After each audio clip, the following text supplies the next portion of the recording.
Sebagai seorang penulis, belum cukup rasanya jika hanya sekedar menulis tanpa mau mengembangkan hal lain sebagai penunjang. Tulisan yang dihasilkan seorang penulis tentu juga pasti membutuhkan pembaca. Nah, salah satu cara mendapatkan pembaca itu adalah dengan membangun personal branding. Mengikuti perkembangan teknologi, media sosial cukup berperan penting sebagai wadah bagi penulis. Berikut 5 langkah yang wajib kamu coba untuk membangun personal branding sebagai penulis di media sosial. Jangan sampai kamu melupakan pentingnya untuk membangun personal branding ini ya. Let's talk about it.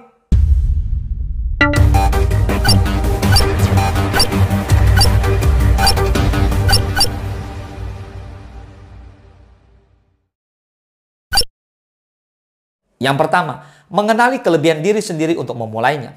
Setiap orang pasti mempunyai kelebihannya masing-masing, termasuk juga dengan jiwa seorang penulis. Nah, kalau kamu masih belum tahu harus memulai dari mana, coba untuk memperhatikan diri kamu sendiri lebih menyukai membaca tulisan seperti apa. Sebab tulisan fiksi dan non-fiksi itu berbeda.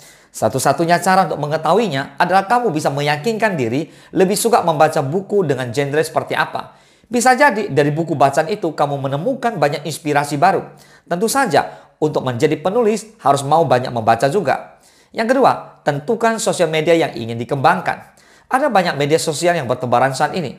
Kamu bisa mencoba untuk menjadi pengguna terlebih dahulu. Kalau dirasa cocok dan nyaman dengan konten-konten yang ada, baru kemudian kamu membuat konten versi kamu. Misalnya media sosial seperti TikTok, Instagram, YouTube, atau bahkan Twitter. Tentu semua mempunyai target pasar yang berbeda. Begitu juga variasi konten yang diminati para penggunanya. Pemilihan media sosial ini juga pasti membutuhkan waktu. Kamu harus menjelajahi terlebih dahulu yang sekiranya konten itu lebih ramai di mana sebelum benar-benar mempelajari algoritmanya lebih lanjut. Yang ketiga, menulis dengan percaya diri dan sesuai kemampuan. Kalau kamu seorang penulis, tentu harus percaya dengan diri sendiri terlebih dahulu sebelum mempublikasikan tulisan ke banyak orang. Nah, cara paling utama supaya percaya diri kamu semakin meningkat adalah memastikan menulis sesuai kemampuan. Jangan hanya menulis karena mengikuti tren yang sedang ramai. Sebab ketika hasilnya tidak sesuai ekspektasi, kamu bisa kecewa dan enggan melanjutkan. Penting untuk kamu percaya dengan usaha sendiri sehingga menikmati setiap proses yang ada. Yang keempat, konsisten dalam menulis dan membuat konten. Berikutnya yang tidak kalah penting adalah konsisten. Ini masih menjadi tantangan paling berat bagi setiap penulis, baik pemula atau senior sekalipun.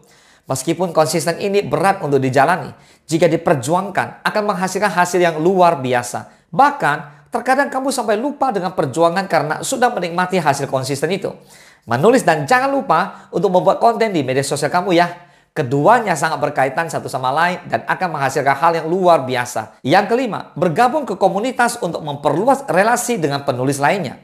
Terakhir dan jangan sampai kamu abaikan adalah bergabung ke komunitas. Adanya komunitas akan membuat kamu semakin semangat dalam berjuang. Selain menemukan penyemangat dan teman satu frekuensi, di dalam komunitas sudah pasti banyak relasi yang akan kamu dapatkan. Ini bisa menjadi poin penting yang sulit didapatkan di tempat lain. Namun, penting untuk memperhatikan komunitas yang benar-benar baik dan sesuai. Sehingga kamu bisa mendapatkan hasil lebih maksimal. Jangan hanya bergabung di sembarangan komunitas. Personal branding bagi seorang penulis bisa dibilang sangat penting. Sebab dengan adanya bantuan media sosial, personal branding akan tercipta dengan baik.